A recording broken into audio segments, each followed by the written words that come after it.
আসসালামু আলাইকুম। আজকে বড় প্রজেক্টের জন্য লুডুস রান্না করা হচ্ছে। আজকে লুডুসটা একটু বেশি আইটেম, অর্থাৎ বেশি মানুষের জন্য লুডুস রান্না করা হচ্ছে। তো প্রথমত কাঁচামরিচ পেঁয়াজ ভেজে নিচ্ছি, তারপর এখানে লুডুসটা সিদ্ধ হচ্ছে। আর এখানে মশলা আছে 3টা প্যাকেট, বড় বড় প্যাকেট।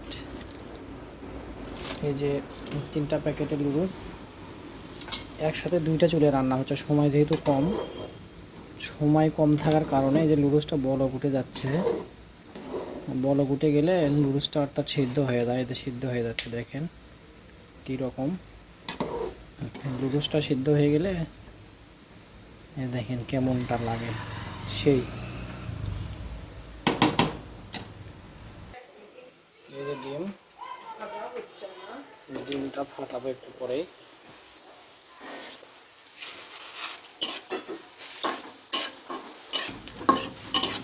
পেঁয়াজ মরিচও হয়ে গেছে। একদিকে 2টা একসাথে রান্না, সময় কম থাকলে 2 চুলা থাকলে সুবিধা আছে, একসাথে দুটোই হবে।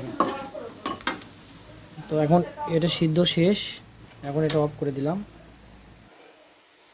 অফ করে দেওয়ার পরে এইদিকে আমাদের এটা প্রায় ভাজা ভাজা হয়ে যাচ্ছে।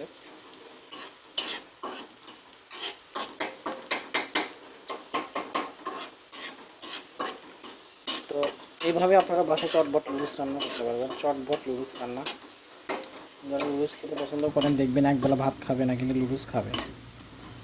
এই যে ডিম, নিজেদের ফার্মের ডিম, নিজেদের খামারের ডিম দিয়ে রান্না লুডুস।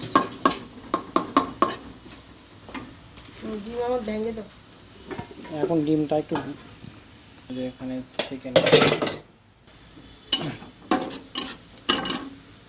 এখন ডিমটা ভেঙে দেওয়া হবে।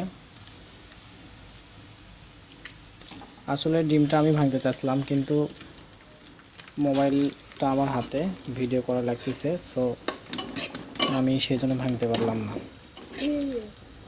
কি হলো? খোসা গেছে, খুবই সেন্সিটিভ।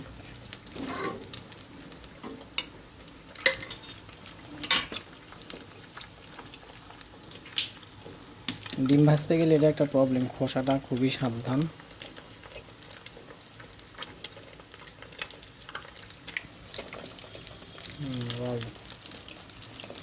এই যে ডিম, 3টা ডিম আর হলো 2টা হলো তিনটা ডিম, 3টা হলো লুডুসের প্যাকেট। তাহলে বুঝতেই পারতেছেন কীরকম হচ্ছে, সেই লেভেলের।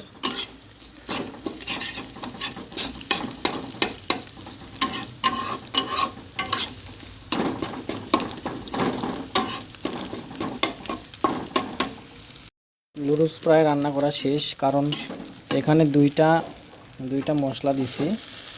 এই যে ডিম দিছি অনেকগুলো, 3টা ডিমের সাথে 3 প্যাকেট লুডুস, মানে ছোট ছোট মিনি প্যাক 3টা, যার কারণে দেখেন শুধু ডিম হয়েছে।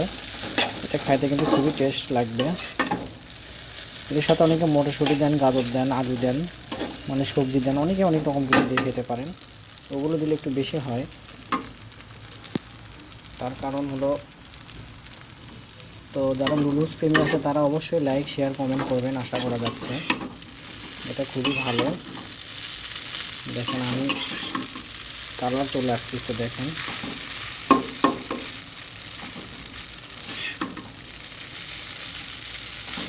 সেই সেই সেই। তো এই হলো অবস্থা লুডুস।